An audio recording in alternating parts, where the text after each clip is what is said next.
ना कोई फ़िज़ाई दिफ़ाई निज़ाम बचा और ना ही कोई फ़ाइटर जेट। मशरिक़ वस्ता से अमेरिका का मुकम्मल ख़ात्मा हो गया।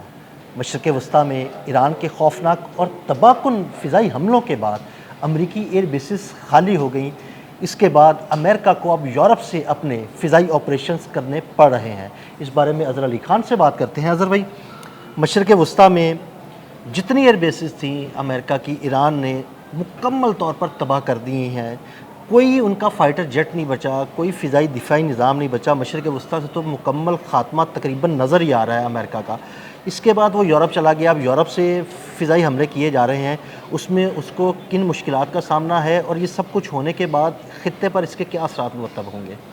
आदिल भाई, हो ये रहा है कि वहाँ पे जब मुसलसल हमले कर रहा है ईरान मुख्तलिफ एयर बेसिस पे जो उनकी मशरिक़ वस्ता की हैं, तो वहाँ पे रनवेज़ को भी निशाना बनाया जा रहा है। वहाँ पे जो फ्यूल स्टोरेज के टैंक्स हैं उनको ख़ास तौर पे निशाना बनाया जा रहा है। इसी तरह जो तैयारों के हैंगर हैं उनको भी बहुत ही प्रिसीजन के साथ हमला करके तबाह किया जा रहा है। अब ये 3-4 जो बड़े बड़े नुकसानात हैं, उसके बाद अमेरिका के पास ये ऑप्शन नहीं बचा कि वो दिल खोल कर धड़ल्ले से वहाँ पर अपने फ़िज़ाई ऑपरेशंस कर सके। तो वो अपने तैयारों को अब मूव कर रहा है, करा चुका है, यूरोप ले जा चुका है। अब वो वहाँ से उड़ा के ला रहा है और यहाँ पर ये सारे ऑपरेशंस कर रहा है, बमबारी कर रहा है। जब फ्यूल स्टोरेज टैंक्स आपने तबाह कर दिए तो वहाँ पर ईंधन नहीं बचा, रनवेज नहीं बचे, तैयारे बहुत सारे जो यहाँ से हटाने पड़ गए। तो उसके बाद आप कैसे हमला करेंगे ईरान की बहुत सारी साइट्स पे? तो अब ये जो मैल्कम नैंस हैं, जो एक साबिक नेवी इंटेलिजेंस ऑफिसर हैं अमेरिका के, वो एक पॉडकास्ट में बता रहे हैं कि अब ये सारे मामला सिसिली से हो रहे हैं, यानी इटली से किए जा रहे हैं। इटली की बेसिस से अब अमरीकी तैयारे उड़ रहे हैं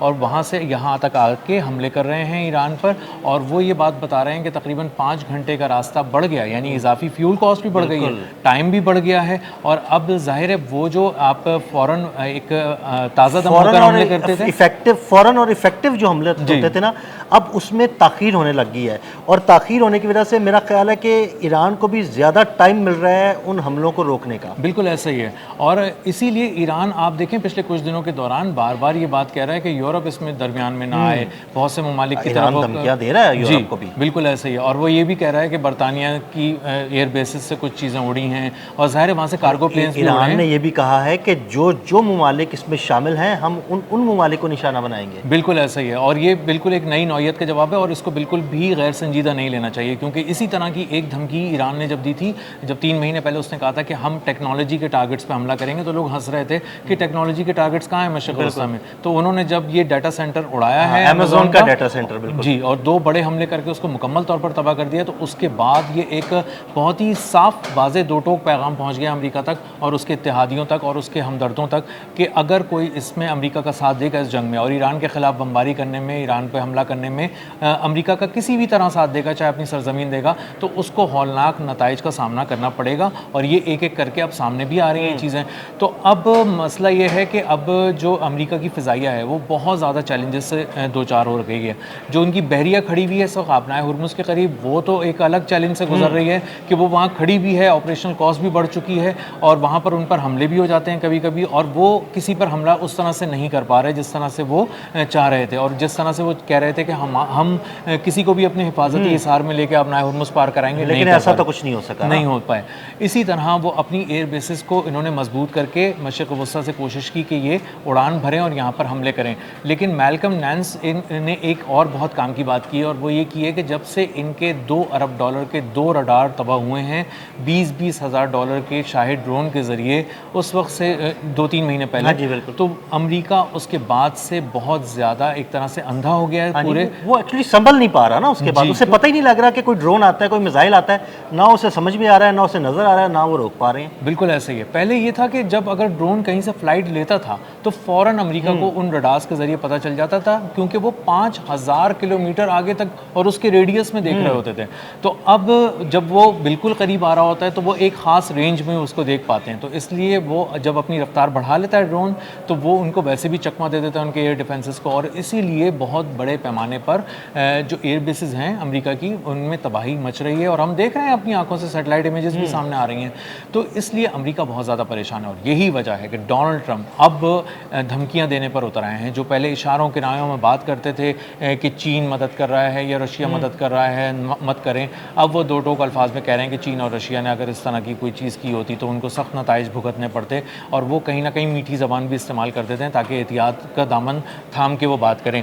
तो अब अमेरिका बुरी तरह फंस चुका है और उसको अपने फ़िज़ाई ऑपरेशंस यूरोप से करने पड़ रहे हैं, और ये एक गैर मामूली नौइयत की खबर है, क्योंकि अगर इटली से उसके तैयारे उड़ान भर रहे हैं तो इसका मतलब ये है कि फ़ौरन और किसी हदफ को उड़ाने के लिए फौरी तौर पे आप प्लानिंग करके कोई चीज़ अब अमेरिका उस तरह से नहीं कर सकता जैसे पहले कर रहा था। अच्छा अजहर भाई देखें, जब मशरक़ वस्ता में मौजूद ममालिक जो हैं उनकी एयर बेसिस इस्तेमाल हो रही थी तो ईरान ने उन्हें कहा था कि भाई आपकी फ़िज़ाई हदूद और एयर बेसिस इस्तेमाल होंगी तो मैं आपको नहीं छोड़ूंगा, और उसने वही किया।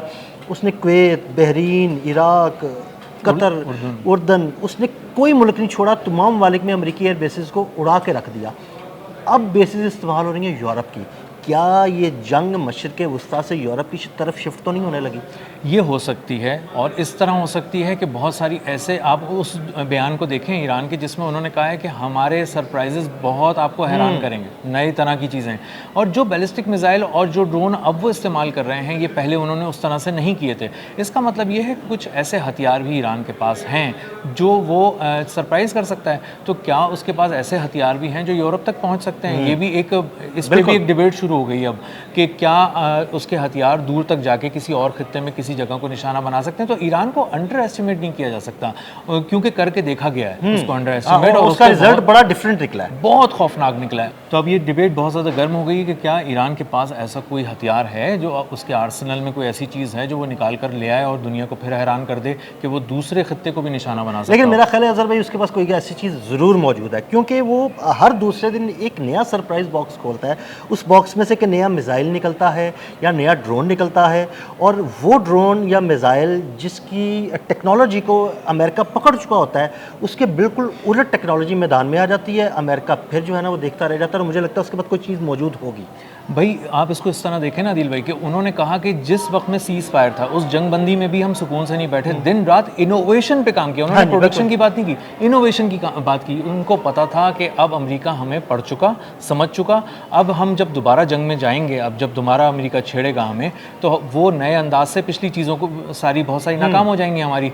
तो इसलिए वो बिल्कुल नया बैलिस्टिक मिसाइल मार्केट में लेके आए हैं, बिल्कुल नया ड्रोन लेकर आए हैं, वो दुगनी रफ्तार का है, वो चकमा देता है एयर डिफेंसेस को, वो जाके जो अपनी रफ्तार बढ़ा लेता है, और इसी तरह जब वो जाता है तो बहुत डीप स्ट्राइक कर रहा है। इस बार का जो ड्रोन है वो अच्छी तरह टारगेट को जब तक तबाह नहीं कर लेता उस वक्त तक वो पेनिट्रेट करता चला जाता है। तो इसका मतलब ये है, और ख़ास तौर पे जो उनके बैलिस्टिक मिसाइल्स हैं वो मनूवर करना शुरू हो गए, उन्होंने अपनी रफ्तार बढ़ा ली। बात है ना, देखिए जो मनूवरिंग करना है ये वाकई बड़ी ज़बरदस्त बात है। वो टारगेट के करीब जाता है, टारगेट उसको लॉक करता है, तो ये मनूवर कर जाता है और टारगेट जो है ना पागल हो जाता है। उसने ये रफ्तार, जो रफ्तार है ना अपनी, उससे उसने ये सलाहियत छीन ली है उस दिफाई निज़ाम की अमेरिका की, कि वो झपट कर उस पर वार करे और उसको तबाह कर दे। वो जब आता है तो अगर वो 10 किलोमीटर फी घंटा की रफ्तार से मिसाल के तौर पे आ रहा है तो वो अचानक 20 किलोमीटर फी घंटा की रफ्तार से हो जाता है। तो एयर डिफेंसेस समझते हैं कि हम इसको 17 सेकंड के अंदर जाके पकड़ेंगे, लेकिन वो जब इतनी तेज़ी से करीब आता है तो उनके पास 4-5 सेकंड रह जाते हैं। तो इसका मतलब ये है कि पूरी जो अरबों डॉलर की जो एक टेक्नोलॉजी है